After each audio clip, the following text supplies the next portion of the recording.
What's going on, everybody? It's Darkstrider, and the other day I did a video in which I told you Ubisoft added a brand new line to their terms of service in which if they no longer support a game, then what they want you to do is dispose of it. Destroy your own game that you bought with your own money if they no longer support the game. Now, I don't think that it means, destroy it if one part of the game is no longer in service.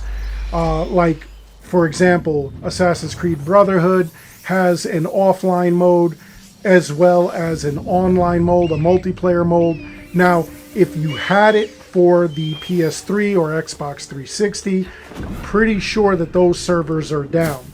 So I don't think that they mean that game, okay? Because it would be kind of weird to destroy a game because one small portion of it is no longer available in service or fully working.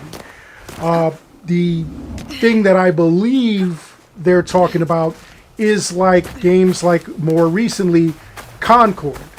That was released. It was a multiplayer game. It was supposed to be like, Fortnite's multiplayer.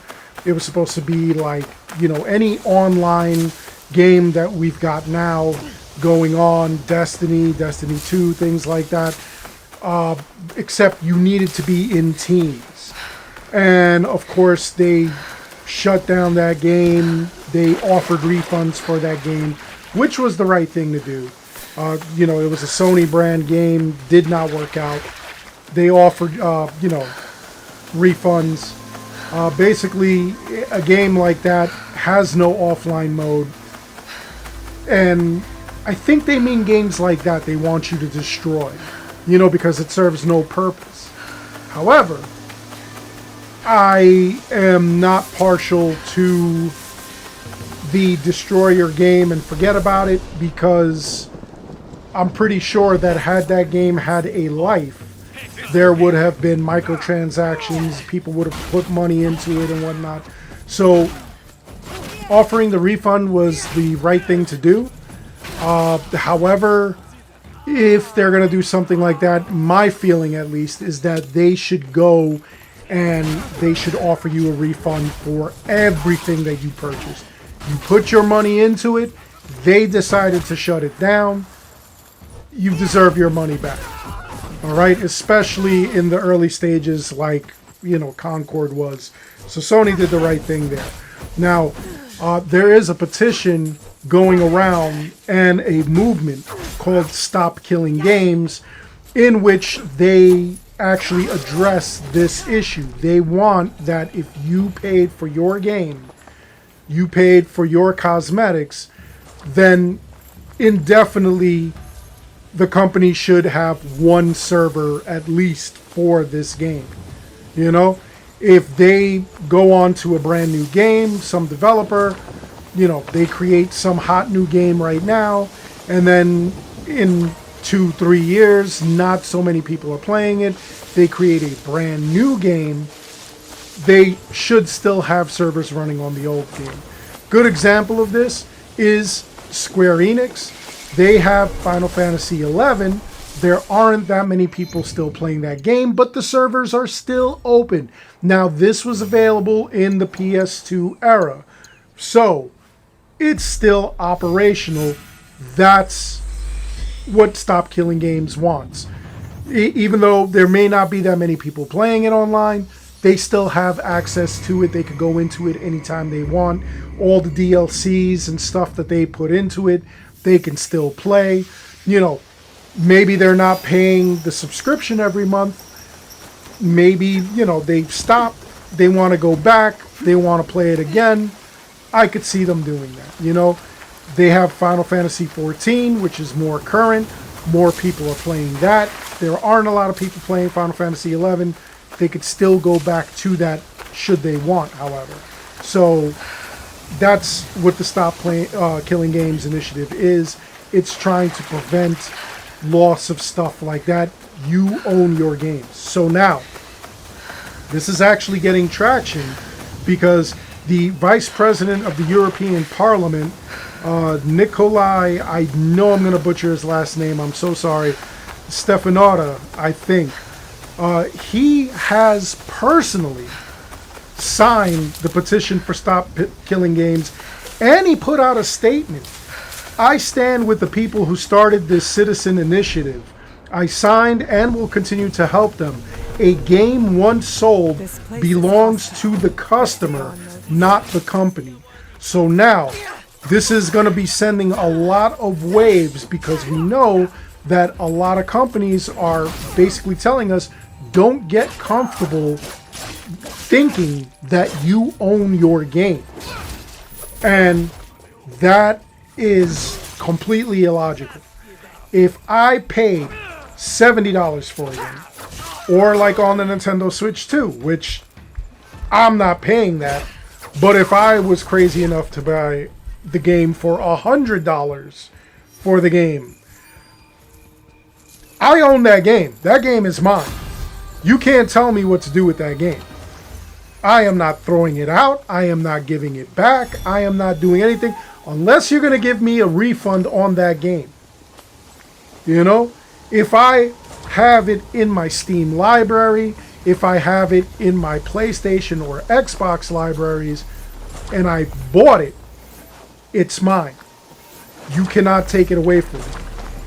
It's different if you have the subscription service, like if you have Game Pass or Sony's equivalent, that PSN Online or whatever, and you download a freebie game, or you download a game that you know, is in Game Pass or in the you know, the subscription kind of thing, and they decide to cycle that game out. That's different.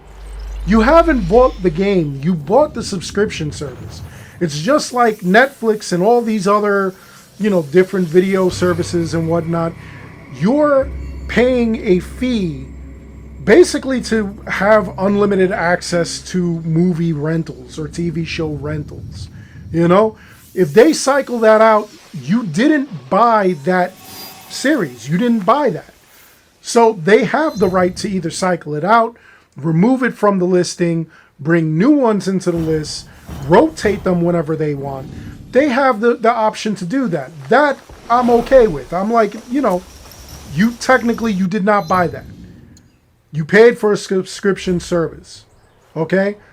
But if you were paying for that subscription service, you liked the game, you knew the game was going to cycle out, and you decided to go and purchase the game, either at full price or discounted or whatever, and you literally bought that game is yours, and I don't want to hear it. That's where it starts, that's where it ends. It's your game. All DLC, any cosmetics you put into it, it's your game, and they have no right to take it away from you. They could delist it from whatever, but they have no right to remove it from your console, from your listings. And I could see some people's point where they're saying, like Pirate Gaming, he came out and he said something along the lines of, you know, it's going to cost too much for the company to maintain this server and everything like that. You know, I get it, but I go back to the example of Square Enix, who still has a opening. They still have a server for Final Fantasy XI, which is gotta be over 20 years old right now, and the servers are still running. There is no excuse. The amount of money that games make, you make a game, you release the game, if it's a popular game, it makes more money on its first day than a blockbuster movie will make in its entire run. You know, maybe I'm exaggerating that a little bit, but games make money. On top of that, there's the microtransactions. Look at Grand Theft Auto 5. Look at all of Ubisoft's Assassin's Creed games. Cosmetics, upgrades, time savers, DLCs. They make money from all this stuff, and there is no reason for you to have to destroy your game after they no longer have service for it. To me, that's unacceptable. That makes zero sense. You know, I can't justify that. I don't see a justification for it at all. So, seeing somebody actually in a place of government looking into this and saying, hey, look, from a consumer perspective, regardless of what the game is, regardless of whether we think it's violent, whatever, it's, you know, unworthy of being out there, you know, because we had all these problems with, you know, games are too violent, you know, they depict sexual acts, things like that. Okay, regardless of any of that, you still bought the game. It's yours. You know? Also, Mary Rose, she had commented, and she made a good point, where if I go out and I buy a book, that book is mine. I could do what I want with it. I could read it. I could highlight it. I could circle it. I could use it as a doorstop. I could burn it if I'm dumb. I do whatever I want with that book. That book is mine. I donate it if I'm done reading it and I don't want it anymore. I resell it. It's my game. Or, in this case, book. And I think that that's a genius way of looking at it. You own it. You do what you want with it. You can't claim that it's yours or that it's your work. I can't take Assassin's Creed Shadows and say, yep, I did this, you know, I created this. Obviously, at that point, you know, it's clearly not my work. It is my video game. It's not my work. If I'm playing it on PC and I want to modify it, you know, the mods aren't mine either. It's just the way that I'm going to play it. You know? But I can't take credit for it. And I can't alter the game. And I can't, like, take all of the things of the game, alter it, and resell it like this is what it is. You know? A lot of people make fan games. And usually when they make a fan game, it's free. And it's not really something where they're taking this game and they're trying to capitalize on it. Some people do. But most of the time you see it and it's for free. That I could see you know, saying, hey, listen, you can't do that. This is not your game. These are not your graphics. These are not anything to do with you. This belongs to the company. That I understand. You know, you can't do that. But if it's my game, I'm playing it, it's mine. If I have a physical copy of the game and I'm playing it and I get, you know, tired of it, I no longer like it, I'm done with it. Or let's say I want to take it and sell it. You know, maybe I'm on hard times. Maybe, you know, a $70 game I bought a couple of months later, you know, I really need to get rid of it because, you know, I need like food or something. And I decide to sell it for $35. You know, it was my game. It's resold. The new person who purchased it, it's their game. It's not their intellectual property, but they have ownership to the game. Anyway, what are your thoughts on this? Do you know anything about the Stop Killing Games initiative? Do you want a video on the Stop Killing Games initiative to further explain what's going on behind that? And what do you think about games like, you know, hey, you don't own your game? How do you feel about this? Let me know in the comments below, and let's have a discussion about it. Anyway, that's all I've got for this video. I hope you enjoyed it. Please make sure you like and subscribe. It helps this channel out an awful lot. As always, I want to thank each and every one of you for watching. And until next time, take care, be good, stay safe, take care of each other. I'll see you all in the next one. Yeah, yee!